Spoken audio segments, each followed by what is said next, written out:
पर हमारी चर्चा की श्रृंखला को आगे बढ़ाते हैं। आज हम एक बहुत ही, मैं कहूँगा, हम सबके जीवन से जुड़े पहलू पर बात कर रहे हैं, स्वास्थ्य और रोगों का निवारण। पिछली बार हमने ज्ञान, वाणी, मन, इन शक्तियों को समझा था और ये कैसे एक अच्छे जीवन की नींव रखते हैं। आज हम देखेंगे कि अथर्ववेद, जिसे कई बार भेषज वेद भी कहा जाता है। हाँ बिल्कुल, औषधियों का वेद। सही। तो ये शारीरिक स्वास्थ्य, रोगों से मुक्ति और इलाज के लिए क्या रास्ता दिखाता है। हमारे पास जो जानकारी है उसके हिसाब से हम खास तौर पर पहले कांड के 2 सूक्तों को जरा गहराई से देखेंगे। एक है रोग उपशमन सूक्त, मतलब सूक्त नंबर 2, और दूसरा ज्वर नाशन सूक्त, सूक्त 25।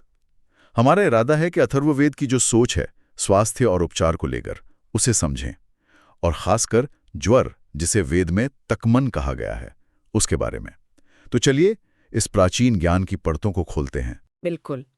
और ये समझना बहुत जरूरी है कि अथर्ववेद के लिए स्वास्थ्य का मतलब सिर्फ ये नहीं कि कोई बीमारी न हो। नहीं। ये एक बहुत सक्रिय, एक पॉजिटिव बैलेंस की अवस्था है। शरीर के अंदर जो 3 दोष कहे गए हैं, वात, पित्त, कफ, उनका संतुलन। बिल्कुल। फिर सप्त धातु यानी शरीर के 7 मूल टिश्यूज जैसे रस, रक्त वगैरह, उनका बैलेंस। अग्नि मतलब हमारी पाचन शक्ति, मेटाबॉलिज्म, उसका संतुलन। और इन सब के साथ आत्मा, इंद्रियां और सबसे जरूरी मन की खुशी। जब ये पूरा तालमेल बिगड़ता है ना, तभी रोग होता है। कारण बाहर के भी हो सकते हैं, जैसे इन्फेक्शन, कोई चोट, मौसम का असर। और अंदरूनी भी, जैसे स्ट्रेस है, नेगेटिव इमोशंस हैं, या फिर आजकल की भाषा में कहें तो गलत लाइफस्टाइल। और इलाज का तरीका भी, जैसा आपने कहा, दोहरा सा है। एक तरफ दैलीय उपचार है, मंत्र, प्रार्थना वगैरह, और दूसरी तरफ वो जिसे कहते हैं युक्ति व्यपाश्रय, मतलब लॉजिकल इलाज, जैसे जड़ी बूटी, खाना पीना, पानी से इलाज। ये कॉम्बिनेशन बड़ा दिलचस्प है। तो पहले सामान्य रोगों से राहत के लिए जो प्रार्थना है, वो रोग उपशमन सूक्त AV 1.2, उसे समझते हैं। कैसे शुरू होता है ये? हाँ, ये सूक्त अथर्ववेद में काफी पहले ही आ जाता है। पहले कांड का दूसरा ही सूक्त है। इसमें रोग को एक बाहरी दुश्मन की तरह देखा गया है और उससे लड़ने के लिए एक दिव्य हथियार का आवाहन है, शर यानी बाण। पर यहाँ ये समझना बहुत जरूरी है कि ये कोई असली तीर कमान वाला बाण नहीं है। ये प्रतीक है हमारी अपनी लाइफ फोर्स का, हमारी अंदरूनी शक्ति का, जिसे बाद में आयुर्वेद ने प्राण या ओजस कहा। कह सकते हैं कि ये हमारी इम्यूनिटी, हमारी रोग प्रतिरोधक क्षमता की एनर्जी है। शर यानी जीवन शक्ति का बाण। वाह, ये कल्पना ही कितनी शक्तिशाली लगती है। पर ये शक्ति, ये शर, ये आता कहाँ से है? क्या वेद इसके सोर्स के बारे में कुछ बताता है? हाँ, बताता है, और बहुत सुंदर तरीके से। पहला ही मंत्र है AV 1.2.1। वो कहता है, विद्योश्वस्य पितरम पर्जन्यम भूरिधायसम विद्योश्वस्य मातरम पृथ्वीम भूरिवर्पसम। मतलब हम इस शर का, जीवन शक्ति के पिता को जानते हैं। वो कौन है? पर्जन्य। कैसे पर्जन्य? भूरिधायसम यानी अनेक तरह से धारण और पोषण करने वाले। और हम इसकी माता को भी जानते हैं, वो है पृथ्वी। कैसी पृथ्वी? भूरिवर्पसम, अनेक रूपों को धारण करने वाली। पर्जन्य और पृथ्वी। हाँ, पिता और माता। हाँ। अब यहाँ पर्जन्य का मतलब सिर्फ बारिश वाले बादल नहीं है। ये उससे कहीं ज्यादा सूक्ष्म है। आकाश से आने वाली हर तरह की जीवन देने वाली ऊर्जा, सूरज की रोशनी, कॉस्मिक रेज, पोषण देने वाली बारिश, हवा, ये सब पर्जन्य है। ये पिता तत्व है, एनर्जी देने वाला। और पृथ्वी है माता तत्व, जो इस एनर्जी को लेती है, उसे संभालती है, उसे एक रूप देती है, पोषण देती है। जैसे एक बीज को उगने के लिए ऊपर की ऊर्जा भी चाहिए और धरती का आधार भी, है ना? बिल्कुल। वैसे ही हमारी जीवन शक्ति इन ऊपर की और जमीनी ऊर्जाओं के मिलने से बनती है, जिसे हम सांस और भोजन से अपने अंदर लेते हैं मुख्य रूप से। अच्छा, तो पर्जन्य मतलब ऊपर से आने वाली सारी जीवन ऊर्जा और पृथ्वी उसे संभालने वाली। इसका मतलब तो ये हुआ कि प्रकृति से जुड़ना ही इस जीवन शक्ति को पाने का रास्ता है। ये बात तो साफ है। तो फिर अगला कदम, इस शक्ति को पा लिया, अब शरीर को मजबूत कैसे बनाएं? इसके बारे में भी कुछ है सूक्त में? बिल्कुल है। दूसरा मंत्र AV 1.2.2 इसी बारे में है। जाके परी नोनमश्मानम तन्वम कृधि वीढु उर्वरियो आरातिरप द्वेषांस या कृधि। 2, यहाँ जा शब्द है। जा मतलब धनुष की डोरी। अब ये किस चीज का प्रतीक है? ये हमारे शरीर की प्रक्रिया है, हमारा मेटाबॉलिज्म, जो पिता यानी पर्जन्य और माता यानी पृथ्वी से मिली शक्तियों को साध कर शर यानी जीवन शक्ति को एक्टिवेट करता है, उसे गति देता है। प्रार्थना ये है कि ये जो जीवन की प्रक्रिया है, ये हमारे शरीर यानी तन्वम को पत्थर यानी अश्मानम जैसा मजबूत बना दे। पत्थर जैसा मजबूत। हाँ, इतना मजबूत कि रोग रूपी दुश्मन अराती और जो द्वेष पैदा करने वाले तत्व हैं वो हम पर हावी न हो सकें। पौधे का उदाहरण ले, सूरज बारिश पिता प्लस मिट्टी माता से पोषण मिला, और जो अंकुरण और बढ़ने की प्रक्रिया है वो हो गई जाए, उससे एक मजबूत पौधा यानी स्वस्थ शरीर बनता है जो कीड़े मकोड़ों यानी रोगों का सामना कर सके। पत्थर जैसा मजबूत शरीर, ये सिर्फ फिजिकल स्ट्रेंथ की बात नहीं लगती, बल्कि एक तरह की अंदरूनी मजबूती की भी बात है। अच्छा, और फिर रोगों से सीधे बचाव के लिए क्या कहा गया है? मैंने सुना है वो मूंज घास का कुछ जिक्र है। हाँ, वो एक बहुत महत्वपूर्ण विचार है जो चौथे मंत्र आवीव 1.2.4 में है। यथा द्याम च पृथ्वीम चांतिष्ठति तेजम एवारोगम चास्त्रावम चांतिष्ठतु मुंज इत 4।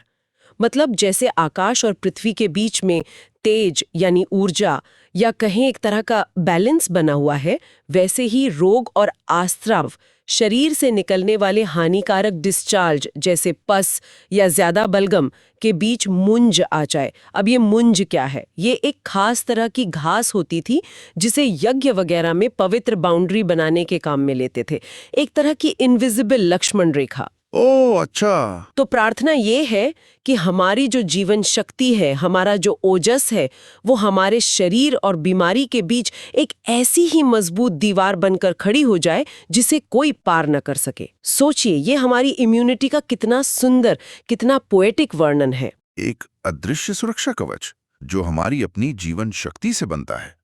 ये तो वाकई एक अलग ही नजरिया है स्वास्थ्य का।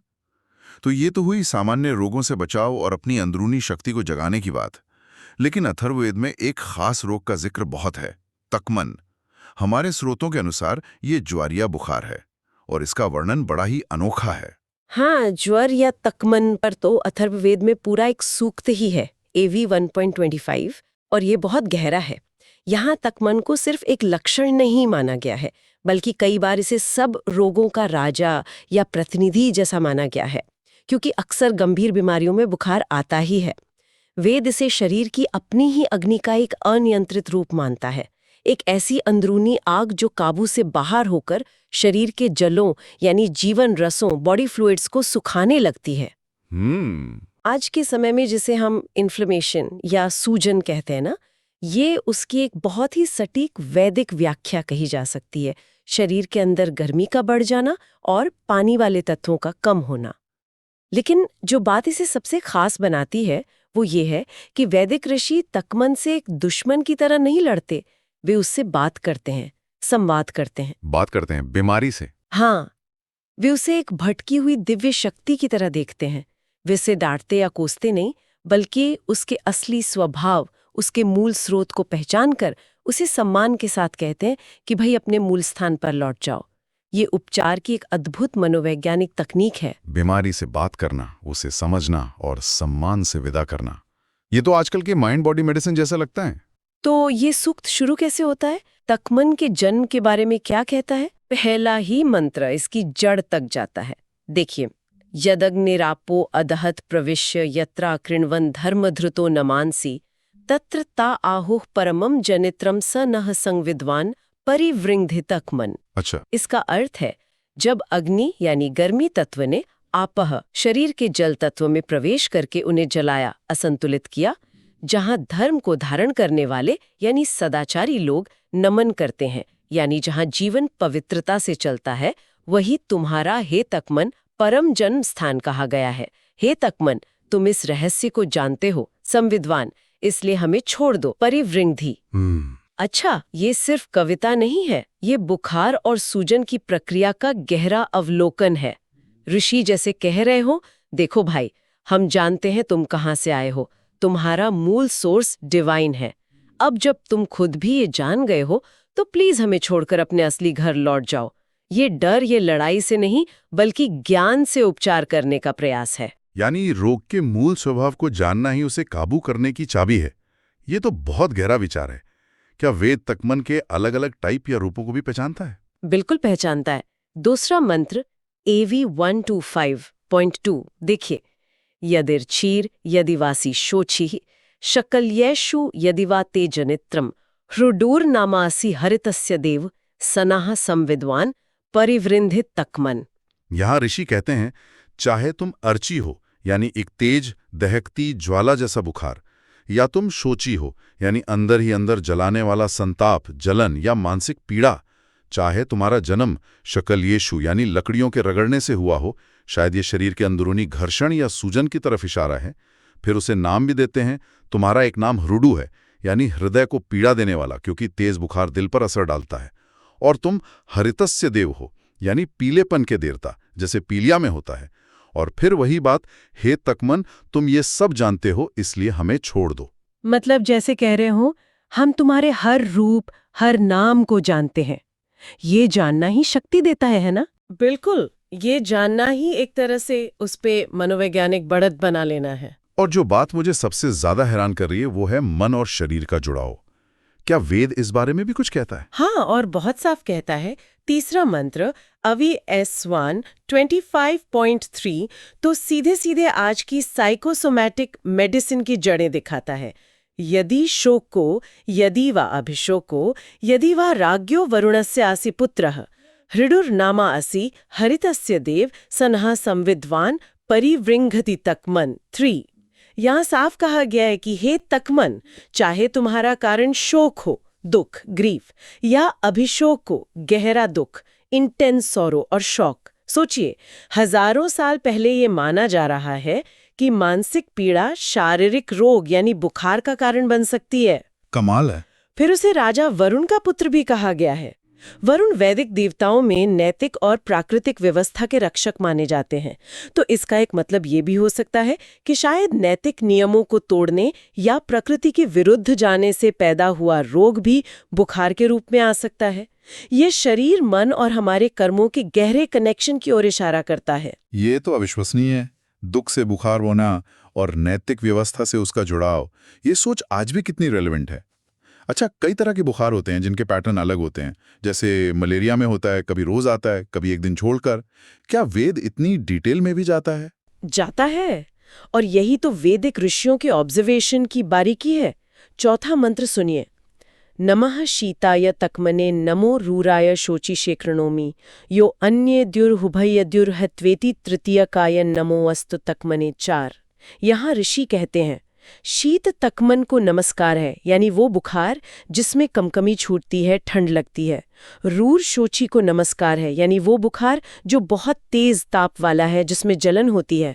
और उस तकमन को भी नमस्कार है जो अन्यद्यु आता है, एक दिन छोड़कर आने वाला, उभयद्यु आता है, रोज आने वाला, और तृतीय का है, हर तीसरे दिन आने वाला, जैसे मलेरिया में होता है। इतना सटीक वर्णन। हाँ, और यहाँ नमा शब्द पूजा के लिए नहीं है। ये एक तरह का सम्मानजनक विदाई अभिवादन है। जैसे हम किसी अनचाहे मेहमान से कहते हैं ना, जी नमस्ते, अब आप कृपया प्रस्थान करें। हाँ, सही। ये मंत्र की शक्ति से, ज्ञान और सम्मान के हथियार से रोग को उसके घर वापस भेजने का तरीका है। लड़ने की बजाय समझकर विदा करना। ये वाकई अद्भुत है। कम कपी वाले बुखार से लेकर रोज आने वाले और एक दिन छोड़कर आने वाले बुखार तक का इतना सटीक वर्णन। तो अगर हम इन दोनों सूक्तों से मिली जानकारी को समेटें तो स्वास्थ्य और उपचार के बारे में क्या मुख्य बातें सामने आती हैं? मुझे लगता है मुख्य 4 बातें बहुत साफ है। 1, स्वास्थ्य हमारी अपनी अंदरूनी शक्ति है। असली सुरक्षा हमारी अपनी जीवन ऊर्जा, शर या ओजस है। इसे प्रकृति से तालमेल बिठाकर बढ़ाना सबसे जरूरी है। रोगों से लड़ने से ज्यादा जरूरी है अपनी लाइफ फोर्स को मजबूत करना। दूसरी बात, ज्ञान ही औषधि है। रोग के स्वभाव, कारण, सोर्स को समझना, जैसा तकमन के मामले में देखा, उस पर एक तरह का कंट्रोल पा लेना है। ये समझ डर कम करती है और सही इलाज की दिशा दिखाती है। बिल्कुल। तीसरी, शरीर और मन जुड़े हुए हैं। मानसिक दुख तनाव सीधे शारीरिक रोग पैदा कर सकते हैं। इसलिए इलाज भी होलिस्टिक होना चाहिए, जो सिर्फ शरीर नहीं मन का भी ध्यान रखे। और चौथी, प्रकृति ही सबसे बड़ी उपचारक है। सूरज, पृथ्वी, पानी, हवा, पेड़ पौधे, इन सब में इलाज करने की शक्ति है। अथर्ववेद बार बार हमें नेचर से जुड़ने और उसकी शक्तियों का सम्मान से इस्तेमाल करने को कहता है। ये चारों बातें बहुत महत्वपूर्ण हैं। और अथर्ववेद का ये जो होलिस्टिक नजरिया है ना, ये आज के समय में जब हम अक्सर प्रकृति से कट गए हैं और इलाज में भी कई बार सिर्फ लक्षणों को दबाने पर जोर रहता है, ये बहुत रेलेवेंट हो जाता है। ये हमें याद दिलाता है कि असली टिकाऊ स्वास्थ्य एक बैलेंस्ड लाइफस्टाइल, शांत मन और प्रकृति के साथ गहरे रिश्ते में ही है। ये सिर्फ बीमारी का इलाज नहीं बल्कि पूरे इंसान के स्वस्थ होने की बात करता है। हमारे स्रोतों में आगे जल चिकित्सा, अपाम भेषज यानी जल ही औषधि है वाले सूक्तों का भी जिक्र है, जो इसी बात को और पुख्ता करता है। बिल्कुल। और इन सब बातों से एक विचार मन में आता है जिसे हम अपने सुनने वालों के लिए छोड़ सकते हैं। इन स्रोतों से ये साफ लगता है कि बीमारी का सामना सिर्फ बाहरी दवाइयों से नहीं, बल्कि उसकी प्रकृति को, उसके स्वभाव को, यहाँ तक कि तकमन जैसे उसके व्यक्तित्व को समझकर भी किया जा सकता है, ज्ञान और अंदरूनी संतुलन को अपना पहला हथियार बनाकर। तो सोचने वाली बात यह है, हमारी सेहत के प्रति और जब हम बीमार पड़ते हैं उस स्थिति के प्रति हमारा नजरिया कितना बदल सकता है अगर हम बीमारी को सिर्फ एक दुश्मन या एक मशीन की खराबी की तरह देखने के बजाय कभी-कभी एक संदेशवाहक या एक ऐसी शक्ति के रूप में देखें जिसे समझने और सम्मानपूर्वक सही दिशा देने की जरूरत है, न कि सिर्फ उससे लड़ने की। इस पर विचार किया जा सकता है।